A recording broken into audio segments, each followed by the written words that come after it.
Bismillahirrahmanirrahim. Assalamualaikum warahmatullahi wabarakatuh.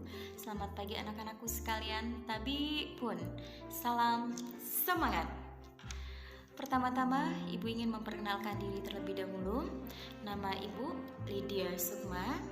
Di sini Ibu sebagai pemateri MPLS untuk materi tentang wawasan Wiyata Mandala. Ibu ucapkan selamat datang kepada kalian para peserta didik baru yang telah diterima di SMA Negeri 1 Raman Utara. Selamat bergabung bersama kami. Senang bisa bertemu dengan kalian walaupun tidak bertemu secara tatap langsung karena tidak memungkinkan bagi kita untuk saling tatap muka secara langsung dalam masa pandemi corona seperti saat ini. Baiklah anak-anakku sekalian, di sini Ibu sudah mempersiapkan materi yang akan kita pelajari nanti. Tolong saksikan video slide berikut ini dan nanti di akhir materi ada beberapa pertanyaan yang harus kalian jawab. Selamat menyaksikan. Anak-anak, kita akan bahas materi MPLS daring yang pertama untuk hari ini dengan tema wawasan Wiyata Mandala. Nanti di sini akan kita bahas tentang pengertian wawasan Wiyata Mandala, tujuannya, unsur-unsurnya, peran siswa, sekolah dan fungsinya, serta prinsip sekolah. Pengertian wawasan Wiyata Mandala secara harfiah, wawasan diartikan sebagai cara pandang, tinjauan, atau penilaian. Wiyata diartikan sebagai pengajaran maupun pendidikan. Sedangkan mandala berarti kawasan atau lingkungan. Secara umum dapat diartikan wawasan Wiyata Mandala sebagai cara pandang terhadap sekolah sebagai lingkungan pendidikan dan pembelajaran. Dapat juga diartikan sebagai pandangan atau sikap menghargai dan bertanggung jawab terhadap lingkungan sekolah sebagai tempat menuntut ilmu. Berikut Ibu tampilkan gambar SMA Negeri 1 Raman Utara beserta Bapak Kepala Sekolah. Sekolah ini adalah sekolah baru bagi kalian, di mana di tempat ini nanti kalian akan mengawali langkah baru dalam perjuangan meraih cita-cita. Dan di bagian berikutnya, Ibu tampilkan gambar sebagian warga sekolah, di mana ada guru, kemudian ada staf tata usaha beserta keamanan. Sekolah sebagai pengemban utama misi pendidikan hendaknya hanya digunakan untuk tujuan pendidikan saja. Tidak boleh ada kegiatan di luar pendidikan yang masuk ke dalam lingkungan sekolah. Oleh karena itu, semua pihak yang terlibat dalam dunia pendidikan berkewajiban untuk menciptakan sekolah sebagai wawasan Wiyata Mandala. Setelah kita mempelajari pengertian dari wawasan Wiyata Mandala, muncul pertanyaan di sini, apakah tujuan dari wawasan Wiyata Mandala itu? Tujuan wawasan Wiyata Mandala diharapkan seluruh siswa dapat berperan aktif dalam meningkatkan fungsi sekolah sebagai lingkungan pendidikan. Di sini Ibu tampilkan kegiatan upacara bendera yang dilakukan rutin setiap hari Senin, yang mana merupakan kegiatan wajib yang harus diikuti oleh seluruh warga sekolah. Sebagai seorang siswa, tentunya kalian harus mentaati peraturan yang berlaku. Salah satunya adalah tentang kedisiplinan berpakaian. Ini adalah gambar kegiatan Jumat Sehat yang dilakukan setiap pagi di hari Jumat, yaitu dengan melakukan senam pagi. Setelah melakukan senam pagi, kemudian dilanjutkan dengan bersih-bersih di lingkungan sekolah. Dan ini adalah salah satu kegiatan yang juga kalian harus ikuti.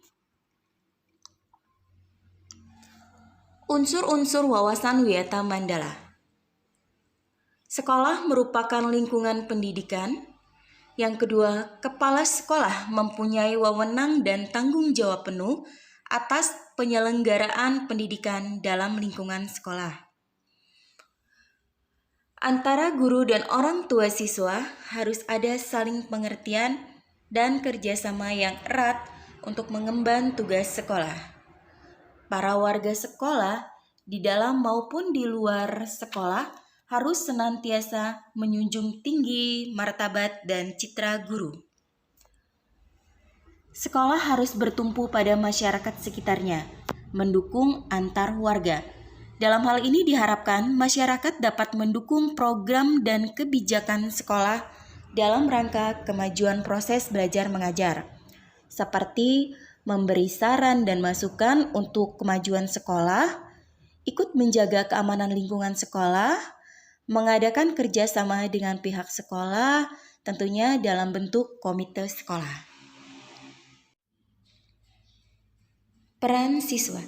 Peran siswa terhadap sekolah adalah berperan aktif dalam kegiatan belajar di sekolah, menjaga kebersihan lingkungan sekolah, tidak merusak fasilitas sekolah, mematuhi dan mentaati tata tertib di sekolah. Peran siswa terhadap kepala sekolah dan guru wajib hormat, patuh, taat, dan mengerjakan tugas yang diberikan oleh guru. Bertegur sapa dengan guru secara sopan, menghormati guru sebagai orang tua di sekolah. Terhadap sesama teman harus saling menjaga, membantu jika ada yang kesulitan. Tentunya di sini membantu dalam hal yang positif. Saling mengingatkan jika kawan melakukan kesalahan, tidak mengejek satu sama lain, tidak bullying, dan tidak menyakiti hati sesama teman.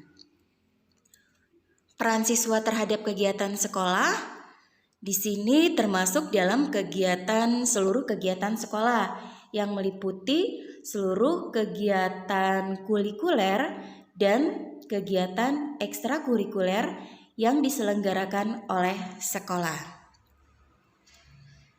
Ibu tampilkan beberapa gambar tentang ekstrakurikuler yang ada di SMA Negeri 1 Raman Utara. Ini ada gambar Paskibra, kemudian ada ekskul pramuka, ekskul rohis, ekskul karya ilmiah remaja, kemudian ada tari, ada volleyball. Gambar berikutnya ada ekstrakurikuler futsal. Dan masih banyak ekskul lainnya seperti ada olimpiade sains, olimpiade matematika, olimpiade IPS, kemudian ada English Club, ada PMR, dan lain-lain. Sekolah dan fungsinya. Sekolah merupakan lembaga pendidikan formal tempat berlangsungnya proses belajar mengajar. Sekolah menjadi wadah untuk membina dan mengembangkan ilmu pengetahuan dan teknologi, pandangan hidup kepribadian ataupun nilai, hubungan antara manusia dengan lingkungan atau manusia dengan Tuhannya, dan kemampuan berkarya, antara lain seperti pengembangan skill peserta didiknya.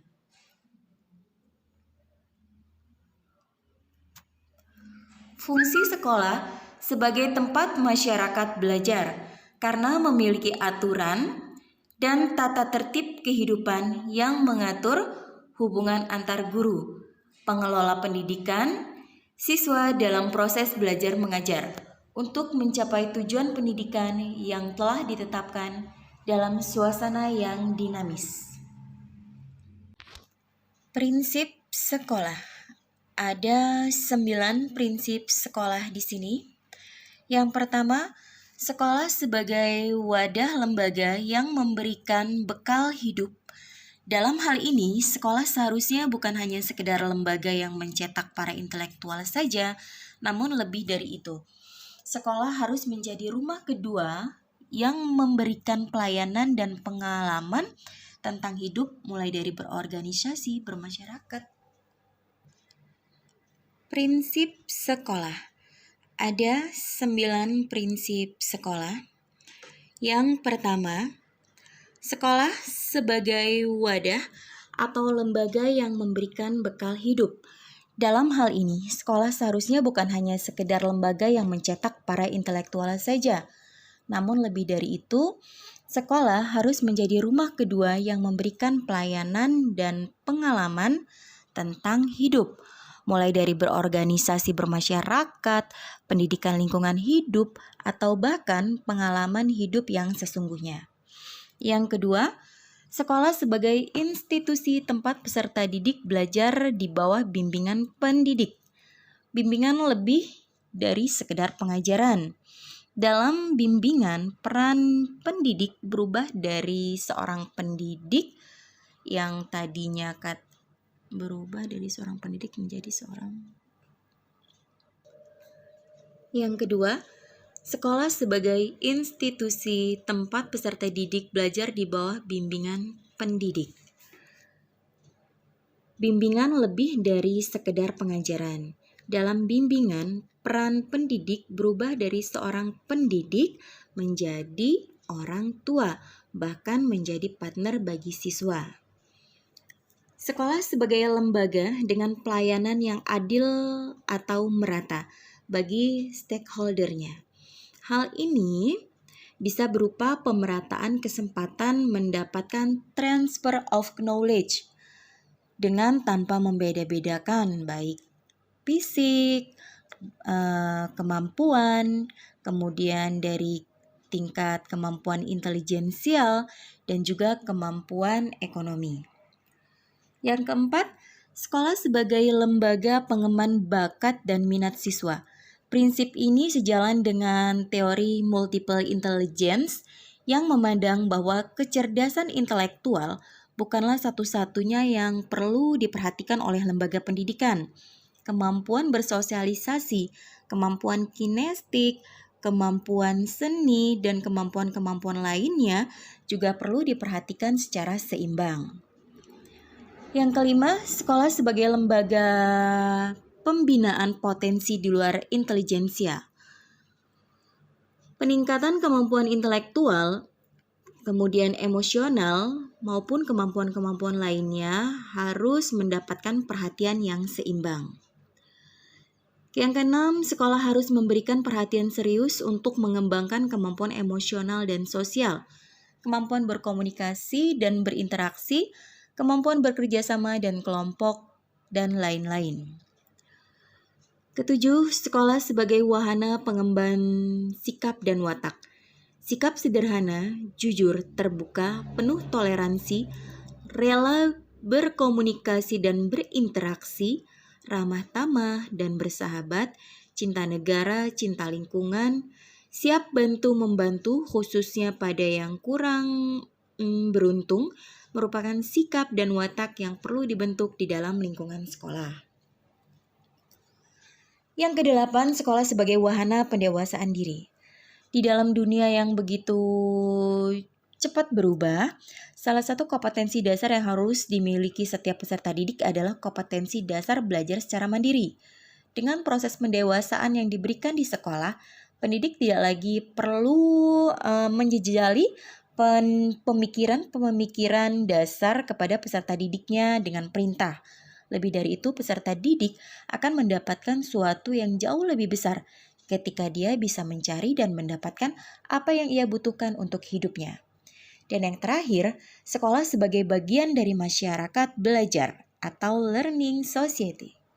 Sekolah bukan hanya sebagai tempat pembelajaran bagi peserta didik, namun juga sekolah harusnya mampu menjadi pusat pembelajaran bagi masyarakat di lingkungan sekitarnya.